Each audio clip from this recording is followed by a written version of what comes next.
Welcome back to STL Live. I'm Sarah Thompson, and I'm joined by Sam and Seth Koster of Crashlands. I should say Butterscotch Shenanigans is the gaming company, and Crashlands is your new game. And you guys are so fun. I mean, really interesting story. Two brothers here in studio, a third one, and here you guys are making video games.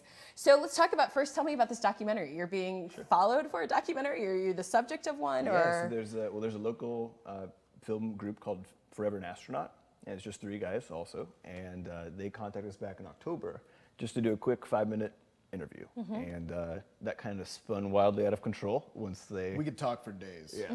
So, they realized that they had a story there, so they kept on coming back, month after month, and interviewing us, and actually followed basically the backstory of Crashlands and sort of behind the scenes all the way from before the game was even in beta, all the way up through launch day when we're sort of like shaking and pressing buttons and freaking out. So they've been working on that really hard, and it's called Brace for Impact, the Crashlands story. There's a trailer up for it that came out yesterday.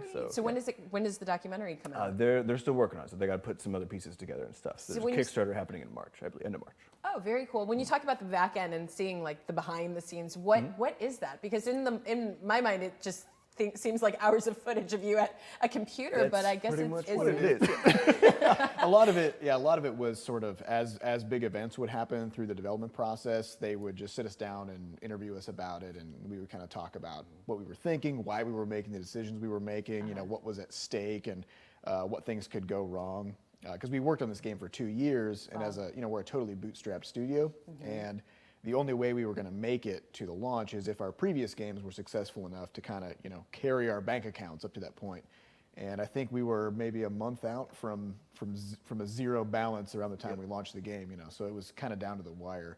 So kind of a high stakes, good drama, kind of situation. So is the financial success in gaming really just your audience? I mean, just getting millions of people to sign up and essentially purchase and register for your game. Is that kind of how it works? Yeah, so at the start, and then once you build that audience, then you can actually start doing other things like merchandise, like T-shirts, these, any sorts of other things. There's plenty of like really cool things you can do, but you really can only do them once you've had some success, right? So it's one of those things where like success begets success, and so it's like the ground floor is just really hard. I mean, we've been working for 3 years. 3 years. Very crowded.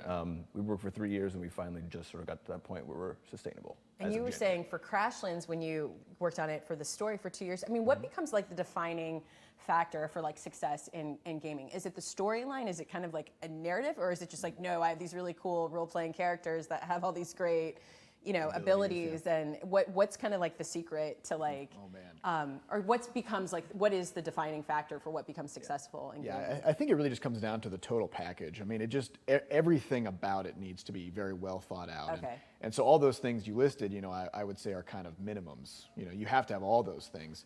And even then it may not work because there's thousands of games coming out a week, and it's very difficult to get noticed. So you do need to be very determined and market really hard and all that stuff too. Right. So what is it with Crashlands? What kind of experience is it that you promise? Is it like on the visual side, or is it like getting across the galaxy to deliver the package? Yeah. Is it because it's a package? Is that kind of it's designed to be this just ridiculous escape from your normal day-to-day life, right? You pop in this universe, like there's a whole story in here. It's about 50,000 words. Like it's a small book actually that you play through over the course of the 40 to 60 hours, and you meet all these just ridiculous characters who have all these quirks and everything else, and they send you on these quests, and it's just a really basically what the promise is you're going to have a very lighthearted, very good time that sort of loops you in, and I mean, it has an addictive nature to it, as any good game does. Well, outside pulls you in. Yeah. Outside of those who are addicted, last question in our last few seconds: how do people who aren't? How do you get into gaming if you aren't? That was a great prompt, though. I will say, you said if you're trying to look for an escape is one thing, but is it something relatively easy? How do people get into it if they're not already?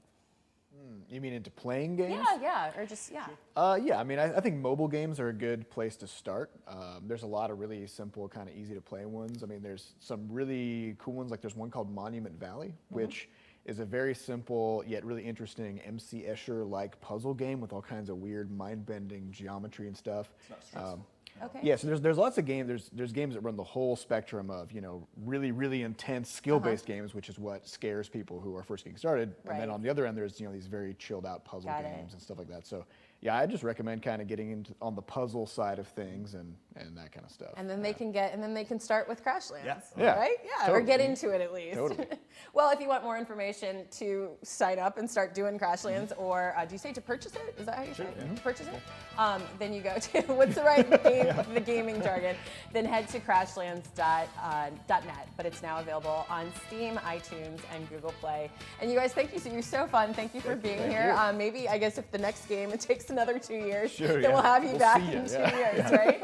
All right, thank you guys so much. Thanks. All right, well, there's more STL Live coming up. Stay with us. We're going to take a quick break, but stay right here.